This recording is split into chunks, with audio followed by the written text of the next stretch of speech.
And welcome to My Heart on Pages. I'm your host, Dr. LaQuita Parks, author, publisher, and founder of Pay Pro V Publishing, where we take stories from a thought to realization. This podcast is a sacred space for storytellers, overcomers, and visionaries who have chosen to turn pain into purpose and purpose into legacy. Here, we have real conversations about faith, resilience, healing, and the power of putting your heart on paper. Because your story is not random, it is intentional, and it deserves to be told. Welcome to My Heart on Pages. Well, hello and welcome to another episode of My Heart on Pages. I am your host, Dr. LaQuita Parks, and I am so excited to have this guest here with me. Listen, she is a woman among many, and she is amazing, amazing, amazing. Miss Mary Beal, how are you? I am well. I am so happy and honored to be here with you this evening. Thank you for inviting me. You're welcome. You know what, Miss Mary, I have got to say, you hear all this stuff about people aging backwards. I have got to say, I have no idea what you're doing, honey, but you are beautiful. You've always been beautiful, but I'm telling you, you look like you have aged backwards by 20 years. You have got to tell me your secret. What in the world are you doing? What's the secret? What's the formula? Now, you know, my girl, had a little well past 100. I got a few tips from her. Okay. You know, yesterday was her 113th birthday. So I learned a few things from Mother Shazer. Yes, that was one of my favorite people. You know, I go to the pool in the morning, and this morning I was having a conversation with some of the people in the pool who are friends on Facebook. So they saw that, and I got a chance to share with them how I met you.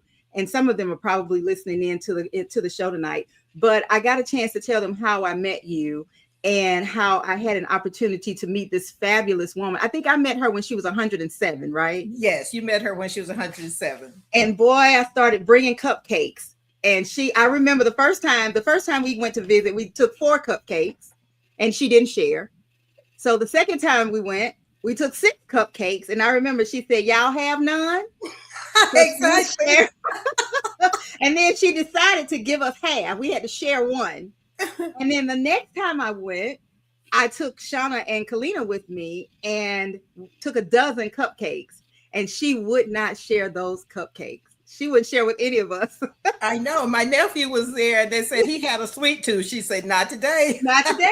Not today. She had, I tell you, up until the time she died, and I know you knew her more than me, of course, but I remember visiting her at the end, and she was in the bed, and I went in and I was singing to her, and she opened her eyes and she smiled, and she was just so just a beautiful person and so spirited to the end. And I was really, really impressed that she still had all of her faculties. She reminded me of my aunt who passed when she was 95, and she was clear as a bell until the day she died. And I was just so honored to meet Mother Shazer.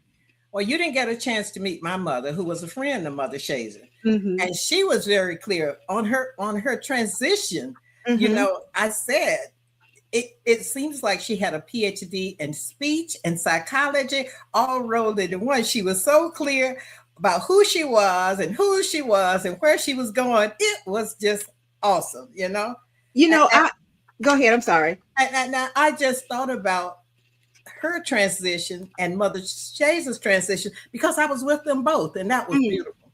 It was beautiful. You know what? I often think that as young people, it was an honor for me to be able to meet her. And I thank you so much for that, because that's a memory that I'll never, ever erase, because I didn't get a chance to really sit at my grandmother's feet or my great grandmother's feet and get to know her.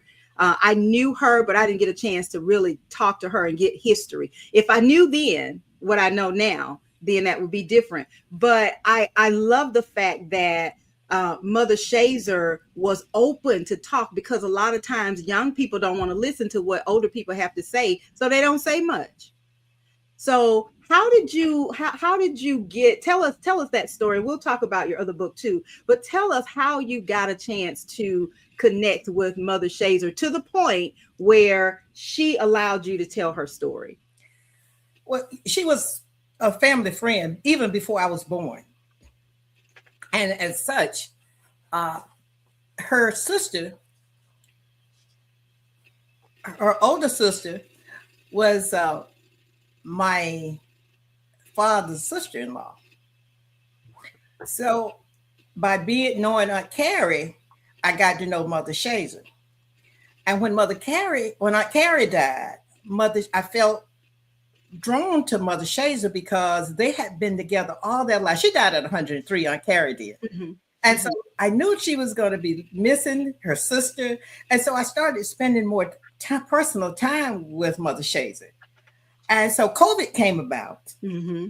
And, people weren't visiting and doing anything. And I knew Mother Shazer strived on interacting with people. Mm-hmm. So I didn't let that stop me. So during COVID, I would go check on her. And one day, the Holy Spirit sent me there, and she was going through a dehydration period.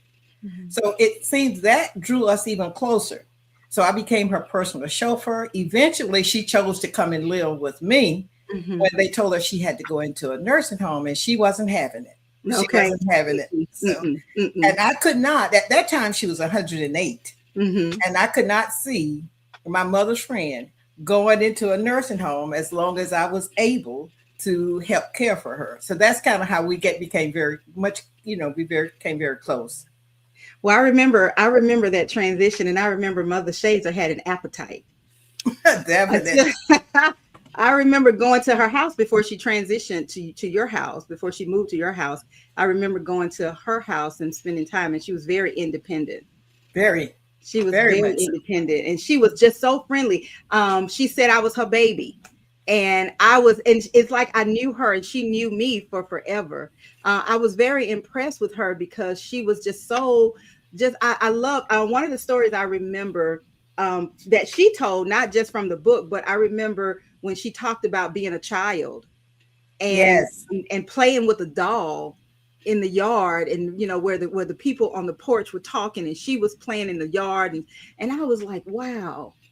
And she said it like it was yesterday. Yes, her memory was so great and so sharp. Yes. I think I told the story. I'm not sure if I told it in the book, if I told it to you. She knew about the church she attended as a child. And so one day, it was a beautiful day. I said, let's just drive down there. It's about 40 miles away. I said, let's just drive there. Mm-hmm. And so we got into the town. I didn't know where to go. So I said, let me just stop and ask someone about this church. And they told us. And Mother Shazer had told me, she said, it's about 5 miles from the town. We drove to the place, but when we got there, Mother Shazer said, that's not my church. Well, they had rebuilt the church. They had moved the location and rebuilt the church, but it had the same name. And I was thinking, how sharp this lady is, that she could remember the distance. And so when we got there, and we saw the name on the church, the pastor's name. She said, oh, we used to Pastor Boone's house when we were going to church. So I felt sure that it was the right church. And then we had the opportunity to go back and fellowship there one Sunday. It was so awesome. I love it. So how do you, let me ask you a question. There's so much going on. And I know you work with the elderly and you're a historian. How do you feel about when you hear that a lot of times they just dismiss older people? They mistreat them, they put them in a home and forget about them. Family does. And then now I've seen more, I call it a call for caregivers. You get paid to take care of, to be a caregiver. And a lot of times people are just doing it for money.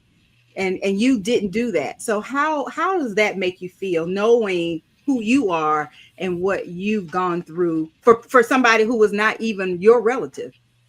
Well, after you know some people so long and you get close to them, I have a friend who call it friends, faction, friends that's like relative. Mm-hmm. You've been close so many years that they're just like relatives. That's the way Mother Shazer was. She was a friend, but she was a relative. Mm-hmm. And so it was not difficult because we were taught up to respect our elders and also to assist people. So if you're a missionary, you don't pick your charge. The Holy Spirit tends to guide us as to what we do. So if we pick and choose what we do, then, we have to look at ourselves in terms of our heart. So I could not see someone who needed assistance that I could provide to go without.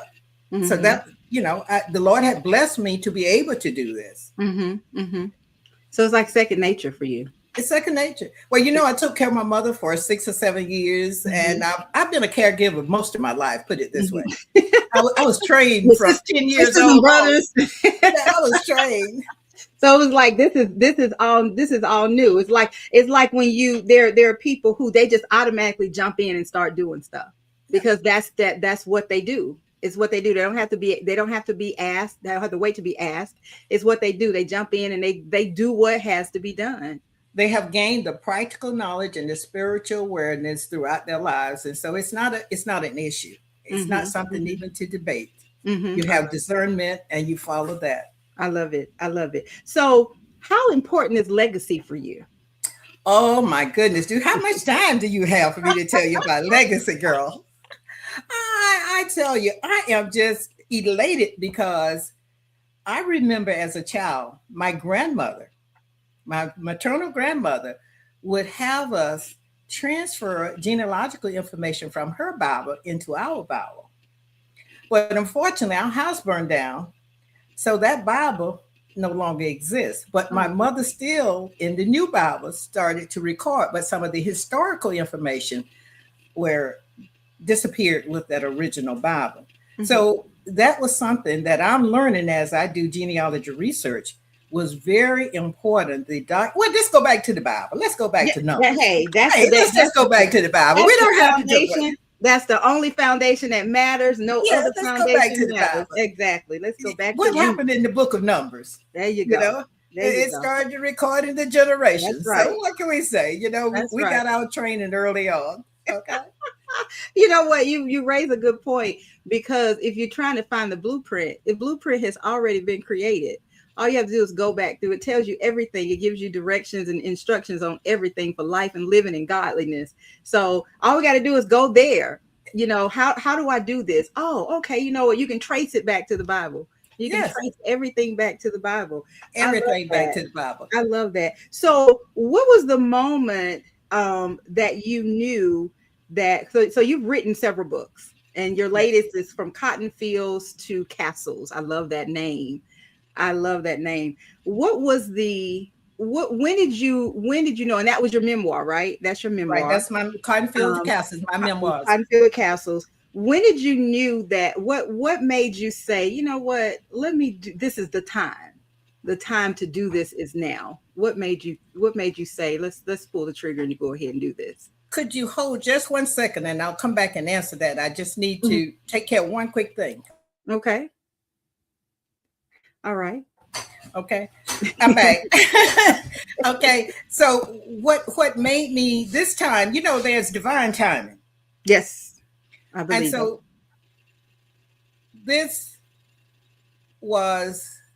I was led by the Holy Spirit because 2026 was my year to get this. Well, 2025 was my year to get this off of my desk. It's been hanging around for too long. So I started working on it, and I got an interruption because I had an overseas trip. And I said, I need to get this off.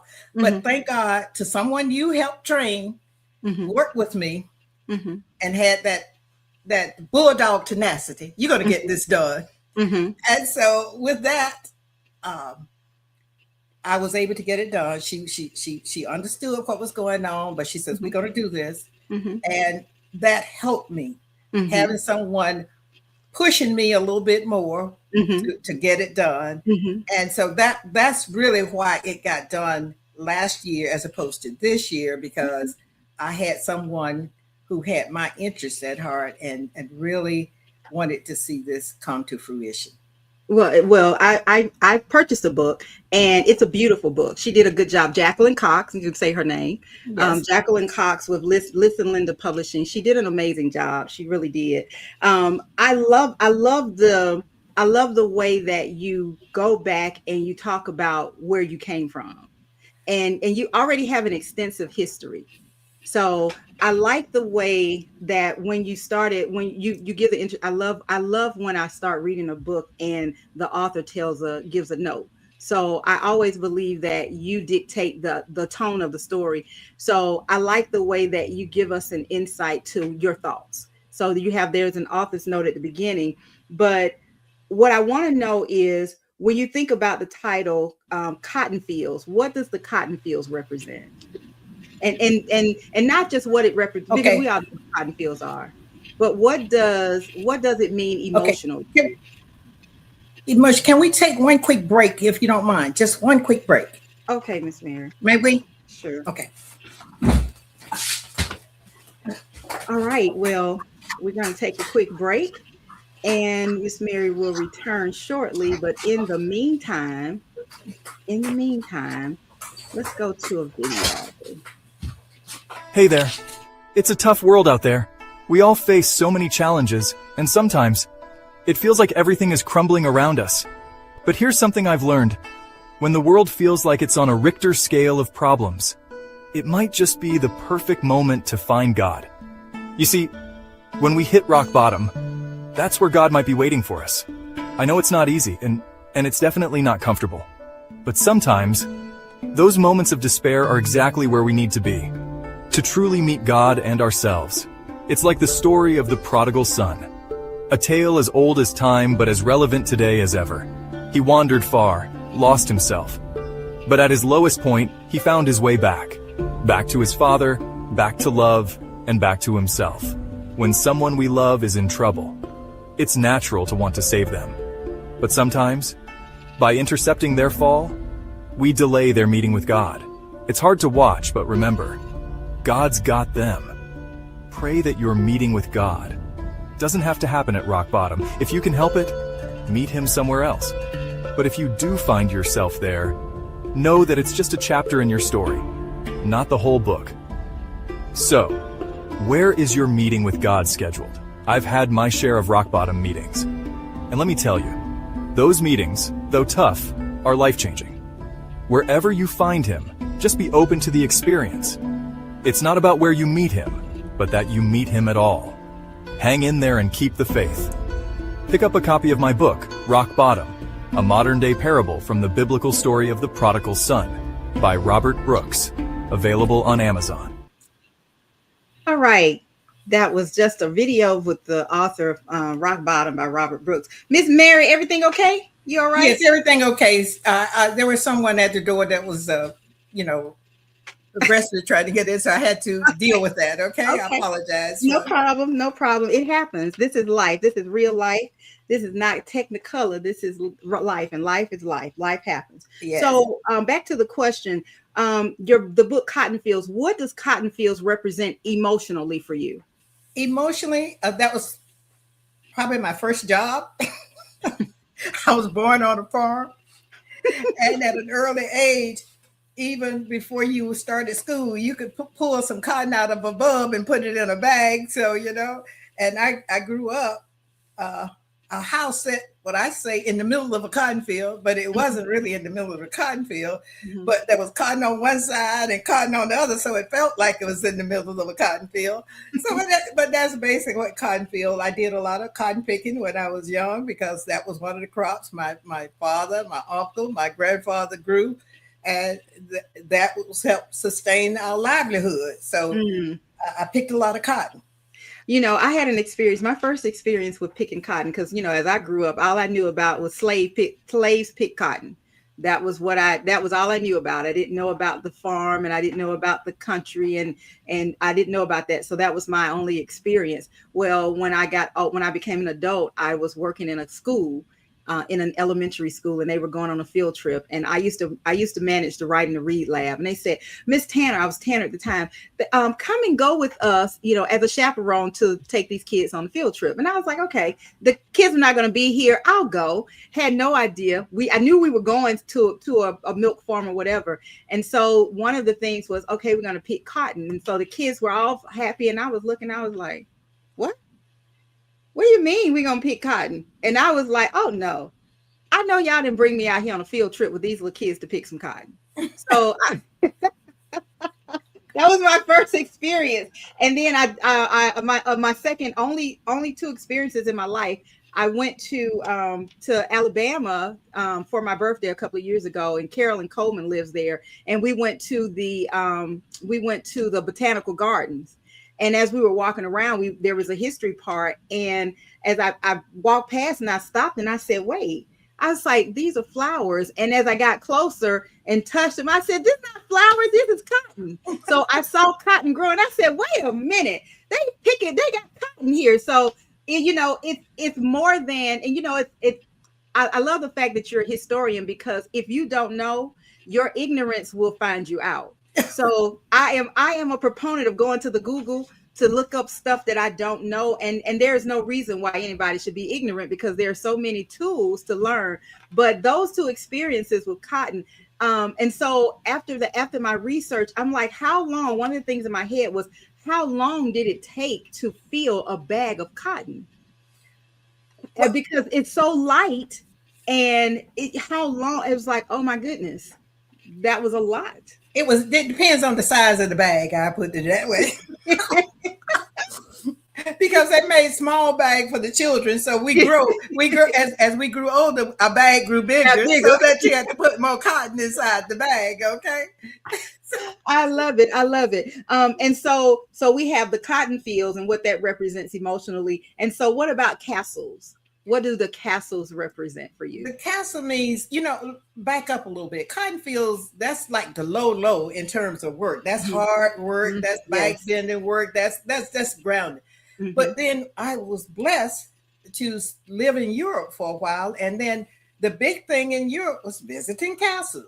Mm-hmm. From city to city, they have these castles, and you see these huge buildings or estates. And so it became very interesting to go and visit them and see history inside those castles. Mm. And not only the history, you saw the way of life in certain cases, because sometimes they had a video explaining the previous owners of those estates. Mm-hmm. And it was educational. Because the cotton fields are educational. You can get a lot of education in the cotton field. Trust me, believe me. Oh, wow. You get a lot of inspiration in the cotton field. you can get that in castles by seeing history, by experiencing just the interaction with people who have that shared experience or knowledge about those. So yeah, it's quite educational. I love that. So in your book, you describe preservation of legacy.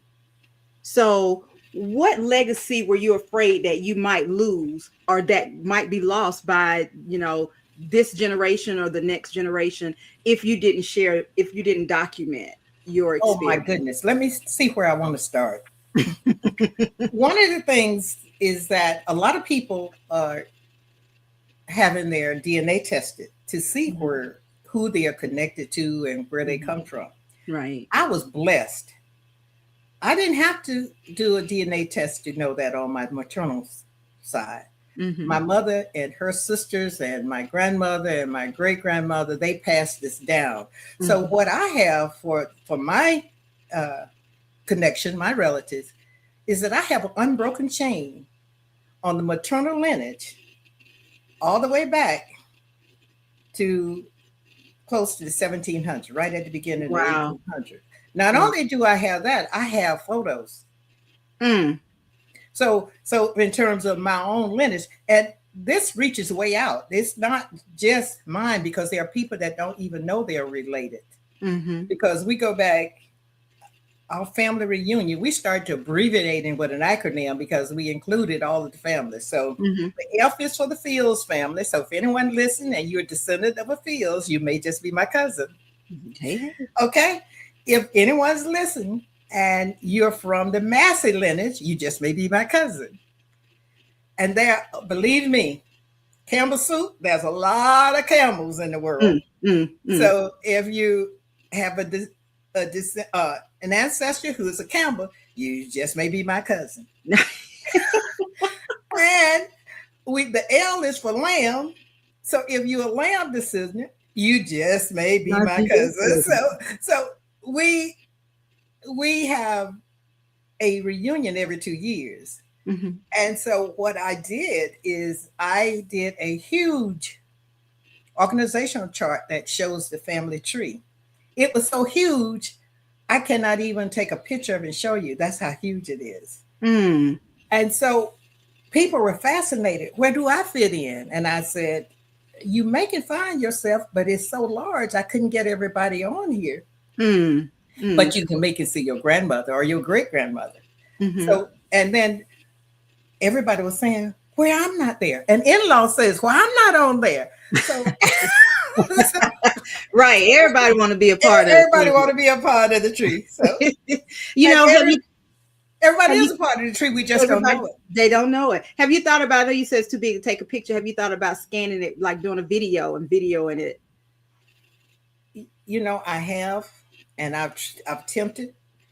I tried to put it on panoramic so that you can get a good feel of it. Mm-hmm. But I'm not the best photographer, so I need to get someone professional to do this. Yeah, have somebody to try and do a like they can take a video and that way get it in there, and then as they share that video, then people can stop the video and and say, okay, open it up and see. What I resorted to is to breaking them down into generations, so that I don't have them all on one, that I can stack them so that they can get another feel that way. So that's what my next step is.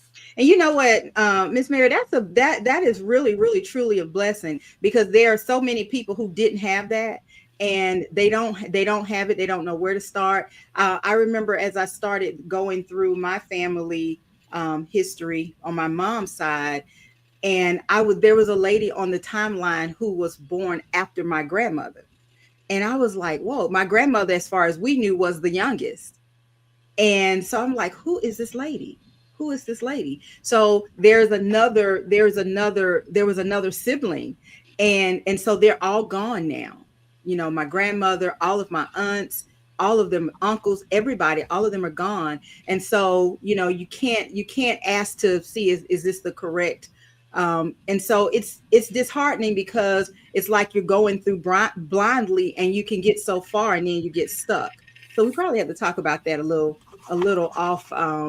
offline, but that is a beautiful thing, to be able to know your family and where you come from. My dad's side, they kept more records, and I'm not saying that my grandmother didn't keep records. It's just that whoever got her stuff, we don't know where they are. But my dad's side, they're doing the legacy, so you can see the family tree, and you can see my grandmother, my great grandmother, and you can see that line, and okay, these are the parks and how that goes, and that's a beautiful thing to know your history and know where you come from. And it's especially important because you don't know who you're related to. Exactly. I don't know if this will show or not. Can you see that? Well, that top picture, that's my great great grandmother. And my mother said when she was 12 years old, great grandmother Rachel was 112. Wow. I got this picture. I was living near the coast, Georgia coast, and after the family had decided to change the name of the family reunion to Fields, Massey, Campbell, Lamb, I was in church one Sunday, and they announced a lady by the name of Carolyn Fields, and I asked the person sitting next to me, would you point her out to me?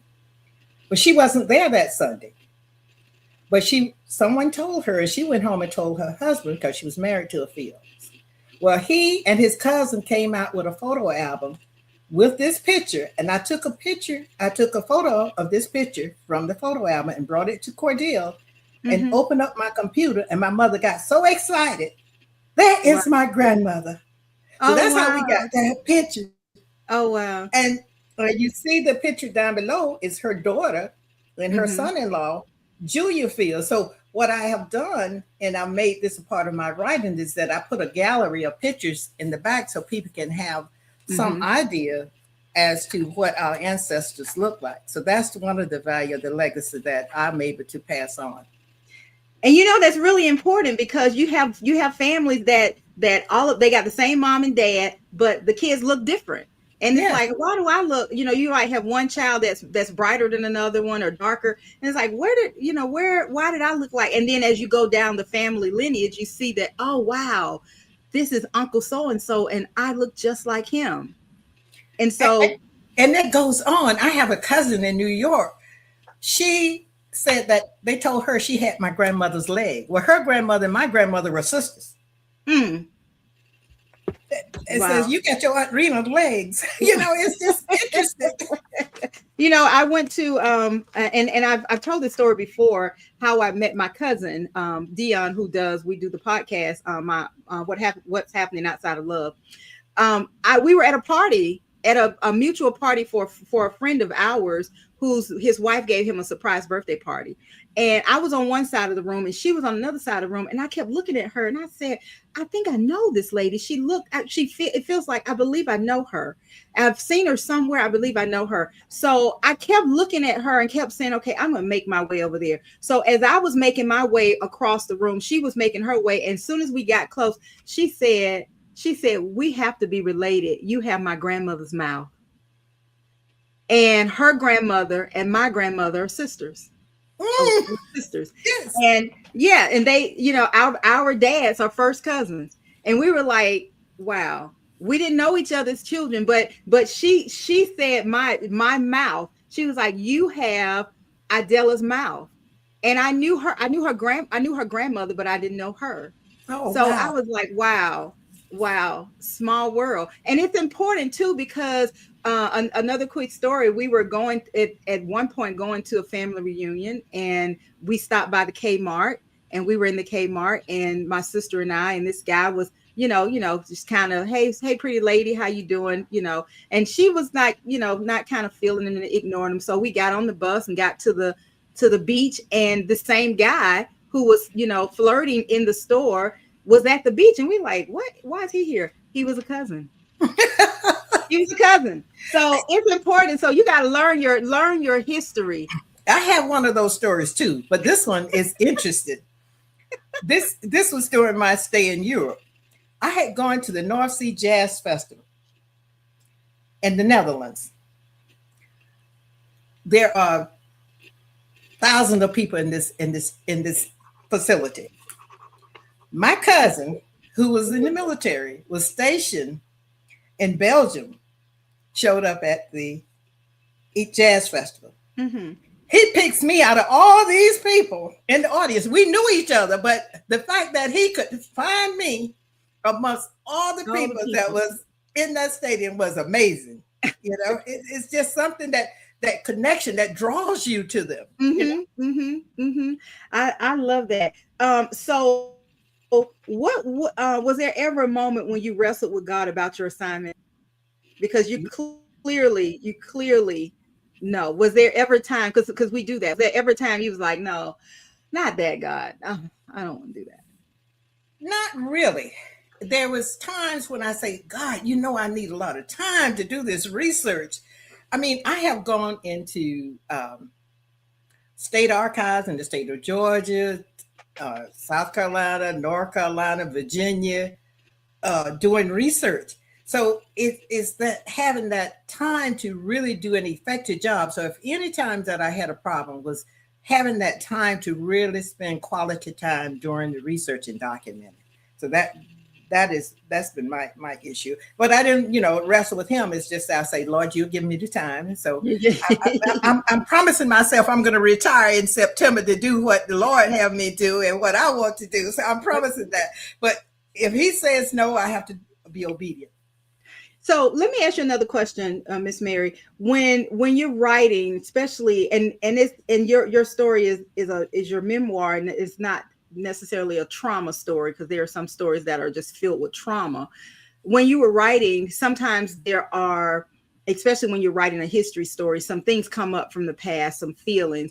I know that you experienced loss, your brother, when you were younger, and then lost throughout the years. What type of emotions came up from it? Was there any point that it was emotional, where something was triggering, or there was something that, it made you sad? It didn't stop the process, obviously, but it kind of brought up some memories that were sad. Was there any of that experience while you were writing From Cotton Fields to Castles?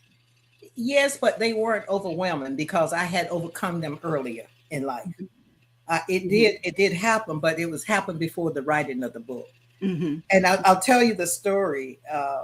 When I really got over my brother's death, because he was accidentally killed, and it was Right. like it was just taken away instantly. Mm-hmm. I dealt with that grief much later in life, but it was the Holy Spirit just let it happen at a conference of professional people. Mm-hmm. And the facilitator asked, it was self-development, and he asked what it would take to make you feel whole if you don't feel 100% whole. And then when he asked me, he said, about what percent do you feel? I said 90%. He said, what does it take that 10% to get you at 100% to feel whole? And the floodgate opened up. Mm-hmm. I'm in the room about 40 professional people, and I just started boohooing because I had not dealt with my grief. Mm-hmm. And so, but after that, I can talk about it now. I can write about it and not be overwhelmed with grief because of that loss. Oh, I love that. And that's important. I tell people all the time, as you're going through your story, and when you start going through and you start writing your story, there are going to be feelings that's going to come, especially if it's something you haven't addressed, or you thought that that was behind you. And of course, it'll stay behind you as long as it doesn't come up. Well, one of the things I just want to point out, but not to cut you off, but From Cotton Fields to Castle, there is one thing that I revealed that I had not discussed because I didn't know how to discuss it. When my sister died, my oldest sister died, she had suffered with a brain tumor for 16 years. And when I went to see her in the hospital, that was a hard time for me. And I have to admit that I just prayed that God take her out of her misery. So, and you can't say that to family members. They, they can't understand. They don't understand that, especially when they're going through. So I could not share those feelings at that time. And so some people would say, well, she's heartless to pray that.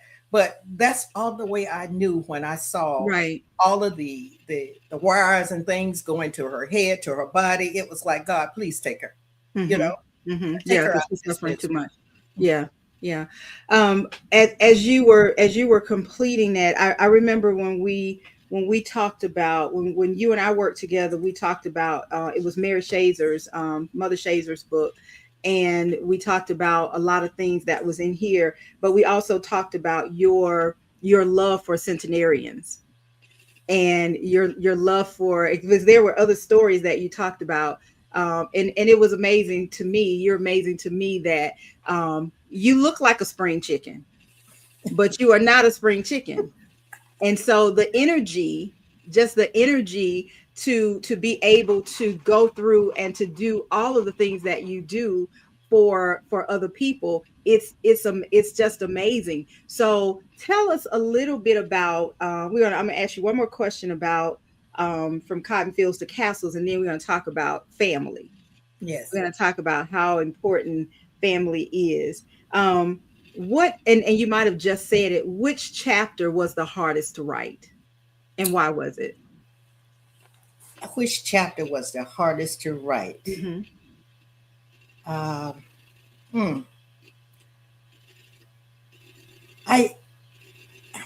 That's kind of a hard question, and I'm saying that I really, when I look back over it, the hardest probably to write was chapters 1 through 3, because I didn't want to be redundant because I had written about some of this in previous works. And so I'm trying to give the reader something new and not repeat what I did in some of the anthologies that I wrote, because I look back and I say, I write about myself all the time. All the I don't time, yeah. want, you know, so, Yeah, but if I it's know. my memoirs, I'm writing about myself. Right, because the story doesn't change. Right, the story doesn't change. But that was probably the hardest, because I did an anthology called Achieving Results, and I wrote about myself. I remember that. Okay. I did an anthology with you, with Our women, our journey from girls to women. From girls to women. I wrote about myself and being a middle child, but I didn't want to be redundant in any of that. So I guess that part was the hardest, trying to what I'm going to disclose in these memoirs that has not already been disclosed. Trying to write about something is, and I get that. I get that all the time, because I'm constantly writing, and it's like, okay, my story is my story, but how do you write? And you can never finish writing your story, because your story continues to be written. But it's what part of me can I write about that doesn't sound like something that I already wrote about? However, it's still my story. It's still me. So you know, reinventing that part, trying to find something, and writing an article every month, trying to find something different to write about, and it's your true story. It can be a challenge, but I'm up for the challenge all the time. Oh yeah, but then someone said to me, "Well, you can't tell them everything in one book anyway. So just pick what you're going to share." That's right. That's me. You cannot. You can, and it's okay. Oh, and after the book is over, I said, "Oh, I forgot to mention that." Exactly. So that's a chance to get a new book. Yeah. And there's always a different perspective, because when you're going through it, it's one perspective. After you've gone through it, it's another perspective, because you can now see, because you're on the other side of it. But as you're going through, sometimes all you can see, you can see the light. But if you're so full and it's so heavy, even that time you can't see the light. As you start to navigate through it, and day by day, you can start to breathe, and you say, okay, that looked like a little speck of light I see. And as you travel through it, then it becomes better, and you're like, okay, I made it through it. And it's like, whoa, I didn't think I would make it through this. Let me tell you what I did, how I got through it. So let's navigate to something that's near and dear to you, to your heart. Tell us about FLIP. What is FLIP? FLIP is an abbreviation or an acronym for Family Living Improvement Performance Plans. And that's loaded. That's loaded. That's loaded. So tell us about it. Let's tell you about this.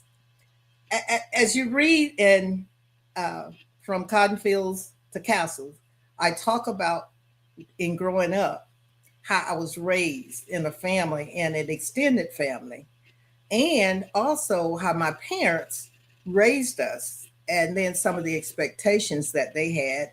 Not only that, I didn't go into a lot of detail about the mentoring that I received in early childhood. So I look back on that as an adult, and I said, I'm so grateful to have had the parents that raised me, not just parents, but the aunts and uncles who poured into me, and not just them, close family friends who were older and chaperoned me and poured into me. And so I'm saying, so what is missing in today's society? That question was asked to me on a podcast some years ago. And I said, it is that adult supervision, being around adults, being exposed to a variety of people, and still getting that inspiration and encouragement everywhere you went. And so that's one of the things that I started seeing, is that we're not often trained on how to be a mother or father, how to be a caregiver. A lot of us are not trained in that. But I was fortunate to get that training. And so from a practical standpoint and from a spiritual standpoint, so I want a system that can be duplicated throughout the land, where people can go and get that training, get that advice, get that mentoring and coaching that they need to be the best they can be in terms of family. So that's what Flip is about. I like that. So so tell us, how do people get involved? People can get involved, first of all, by going to the website. We have a beautiful website, flipga.org.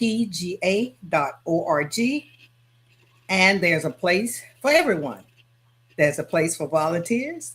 We have a beta group. There's some questions and answers. You can go and find out some answers to questions. But more importantly, the foundation, Flip's foundation, is built on 6 key pillars that affects every family, regardless of economic status, regardless of race, regardless of religious status. Flip can help basically every family, and that is spirituality. And I say spirituality first because there is a higher power than us. Yeah. And that higher power is what guides me. Okay. Yes. Then there is finance, and we need some resources in order to live and operate in this world. Education. The book says we perish for lack of knowledge, and we have so much opportunity to get knowledge. So yes. Economics. It says faith without work is dead. So economics, we need some work. Okay. Health and wellness. The book says we'll be in health, but he wants our soul to prosper. So all of these are interconnected. And then he says, brethren, let us live together. So that's family unity. So those are the 6 pillars. Okay. So who can't use any of those? Let me know. That's right. And you know what? As you go through this process, what's your anticipated outcome? My anticipated outcome, and it is my hope and expectation that if for young families, for older families who have experienced some difficulty in getting some answers that they need in order to see their families prosper, that they check out Flip. Flip is a practical way to help the family. And the beautiful part about it, it has a measurement system. So you know how you're doing. You get a report card. Okay. So that you can see. It's measurable. So it's got some smart goals in it, huh? Oh yeah. You got to do the work to get but anyway, that's the whole, but there's incentives with the program. It's just like going to school. When I went to school as a child, my aunts and uncles, they encouraged us to do well in school, and they would reward us. You came in with a good report card, you may have gotten a monetary increase, acknowledgement. You may have gotten a trip. You may have gotten something special because they recognize that you have put forth that effort to do your studies and to bring home a decent grade. So that's what we want to do with the families. In the process of going through this training, we want to reward them so they can continue and pass that information on. We have a serious crisis right now in this country, in this world, because we have not passed on knowledge, skills to the next generation. So my prayer is that Flip will be able to close some of the gaps. You know what? I absolutely love that, because it is so true. I was having a conversation with a group the other day, and as we go through everything that's going on, I remember when I was younger, I used to get in the kitchen with my grandmother. We had to get in the kitchen. We had to help cook. We had to iron clothes. We had to do those skills that were good for, making you productive and giving you tools that you can take care of yourself when you leave home. When I was raising my children, I taught them how to cook. My son too. My sons and my daughters. My daughter will say, my brother know how to do everything I can do. And you taught them that so they don't have to go out and get something to eat. They can cook for themselves. You don't see a lot of that now. My youngest brother cooks better than I do. I tell you, my kids, they cook. They keep a better house than I do. They cook, they clean, they wash, they do all those things. But you don't see that. You see a lot of people, a lot of young people who don't have the skills, the natural survivor skills. So a lot of them is like, okay, well, if something happens to mama, daddy, or whoever you've been living with, it's going to be hard pressed. What are you going to do? So we're used to giving them the games and the cell phones, and they're tied into that. They don't have any social skills. And when they turn 18, you put them out in the street and say, go forth and be great. But you haven't given them the tools and prepared them. Or they start producing children and don't have the practical skills to Parents. equip them with. So so that's what we want. One of the things, and I'm not bragging, but I spent a lot of time with my mother as a child and up throughout my life.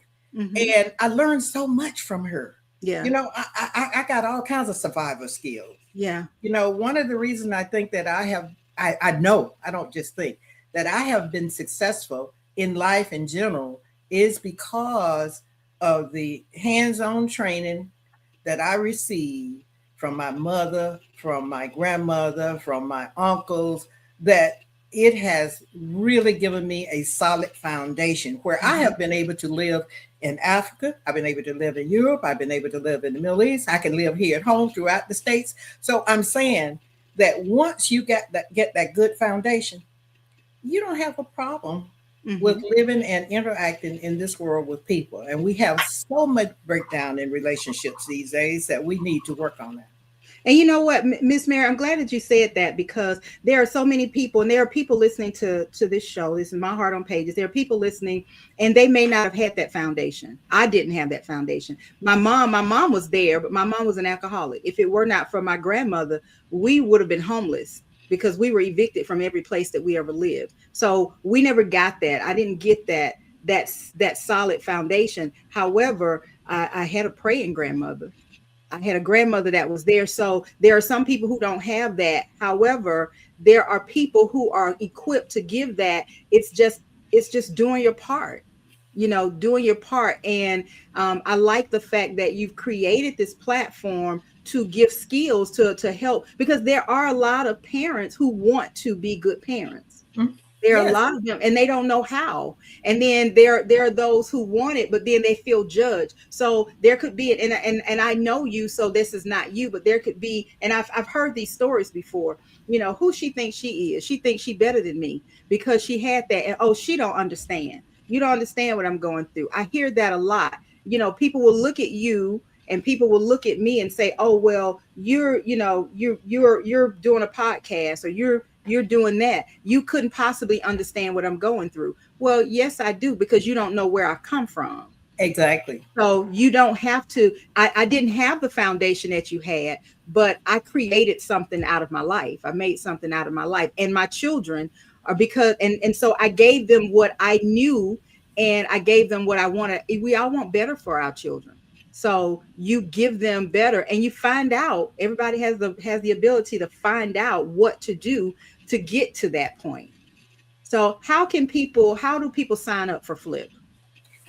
Again, go to the website, Flip, FLIPGA.org. And if you don't go through all of the narrative talking about the mission, go to the end of the website, and it'll have a place for you to sign up. You can read the frequent asked questions to get some answers. And if you don't get all the answers there is a email address where you can submit questions to. And what's that website again, Miss Mary? Flip, FLIPGA.org.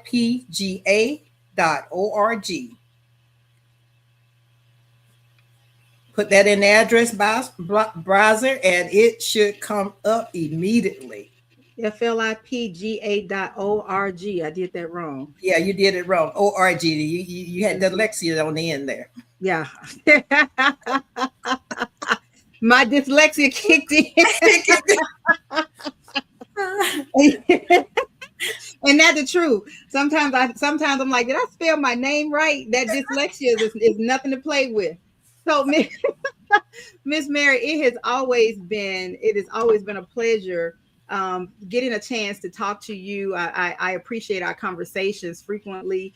And how can people connect with you? They can go to Flip Georgia, flipga.org to sign up for the family program. How can they connect with you?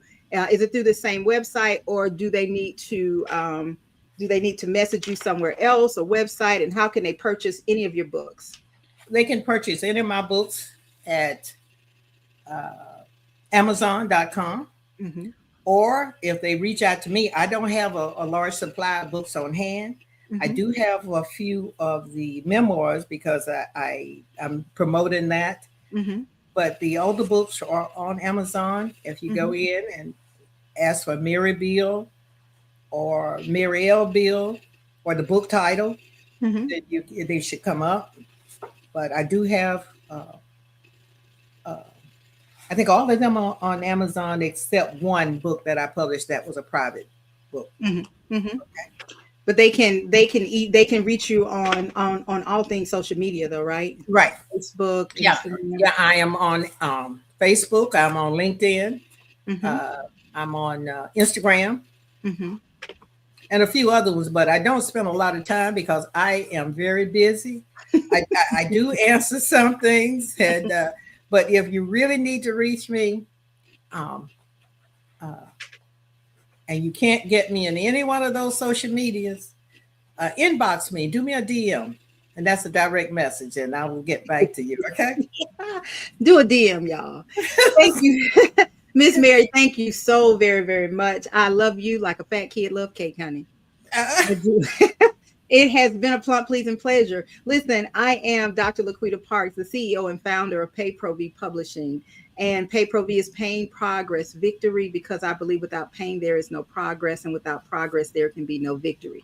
I help people take their stories from a thought to a realization. And my heart on pages is simply a conversation about the why behind the story. Every author who has a story, every story matters. Your story is important, and somebody is waiting on the other end of your story so they can get healing from theirs. Miss Mary, you look like you're dying to say something. You know I am. I got one last thing to say about from cotton fields to castles. One of the things that the Holy Spirit allowed me to do with this one, at the end of most of my books, as I said, I have a gallery of pictures, but I have more so in the book From Cotton Fields to Castle. So I just wanted to share a few of the places that I have been. And so I share them with the readers. Some of the things, that's Moses' Rod, and that was taken on Mount Debo, that I had a pleasure to go there. I just want them to flip through the gallery. The gallery is family, friends, travels. It's so much in these pictures. Mother Shazer is in here with me. We're there together. So it was a joy just to do the gallery for this one. And it was so hard to do this because, you know, which pictures do you include? So I just threw my hand up and said, Lord, just whatever you say, that's what we'll go. So anyway, if you don't see your picture in here, it's not because you were omitted. Don't get mad. It wasn't personal. It was not personal. It was not personal. Well, thank you so much. And it is a beautiful book. So reach out to Miss Mary, go on Amazon, get Cotton Fields, From Cotton Fields to Castles. It is a beautiful job. And I want to say, well done, Jacqueline Cox. It is a beautiful job. I appreciate the work that you did and the work that you do. Mary Beal, it's beautiful. I have the book. I purchased the ebook. I didn't purchase the hardcover book yet. But I appreciate it. It is beautiful. I have had a chance to read through it. I haven't completed the reading, but I have had a chance to read through it, and it's well done, well written, well published. So with that being said, listen, there is always somebody waiting at the end of your story so they can get healing from their story. If you have a story, if you're an author and you have a story and you want to share your story, reach out to me. I'm Dr. LaQuita Parks, Pay Pro V Publishing, PAPROVI publishing.com. And we can have you as a guest on My Heart on Pages. In the meantime and in between time, it has been a plump, pleasing pleasure. Better than a triple-decker peanut butter and jelly sandwich. That's my story, and I'm sticking to it. Until next time, be blessed. Have an amazing day, and do something good for yourself and somebody else. All right? And Dr. LaQuita Parks, you are loved and appreciated, and I don't care what you say about it. I know that's right. I love you, and there's not one thing you can do about it. Yes. All right. It's been a pleasure. Have a good one. Thank you.